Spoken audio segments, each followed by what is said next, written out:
Hi, it's Steve.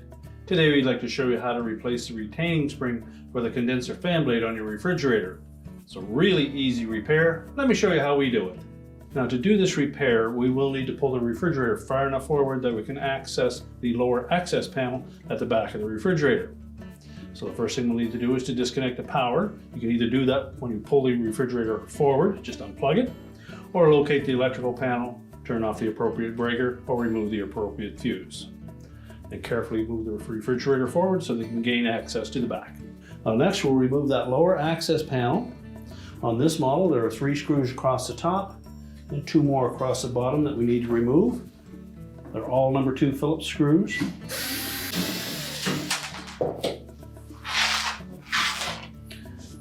Now, with the screws removed, simply lift up on that panel to disengage the tabs on the bottom, and we'll set that aside.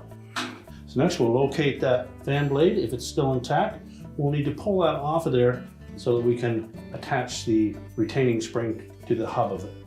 Now, to remove that fan blade, we're going to take a pair of pliers and put in between the back of that hub on the fan blade and the face of the motor. That way, when we force that blade off, we won't be putting undue stress on the motor shaft. So either a pair of regular pliers or needle nose pliers. We'll in that area. And then take a flat blade screwdriver to go between the blade and the pliers, and then pry that blade off.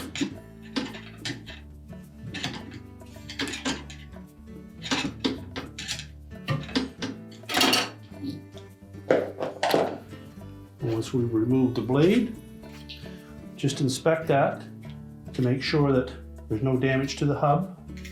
If it's just the spring that's missing, we simply need to press the spring onto the center of that hub. So just take that spring with your needle nose pliers, center it over the hub, and then press it down into place.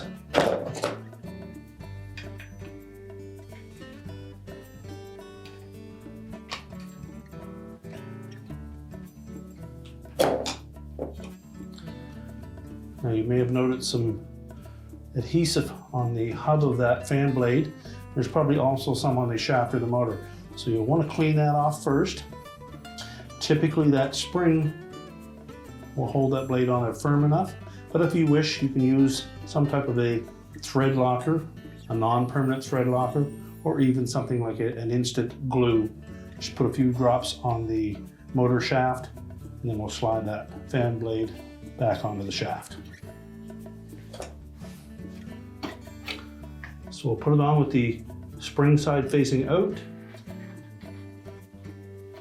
Press it onto the motor shaft until it centers roughly in the middle of that mounting bracket.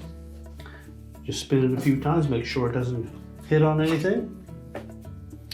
And then we're ready to put the back panel on. Now, when installing that back panel, we want to make sure that the tabs in the center and the left-hand side fit over those 2 prongs that protrude from the base.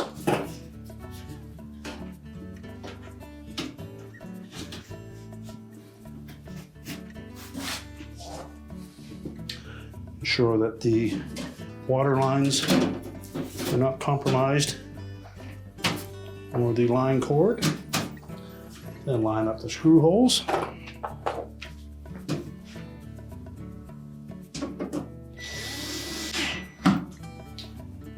Now we're ready to line the refrigerator back up to push into the cabinets. We're now ready to push the refrigerator back into place, reconnect the power, and your repair is complete.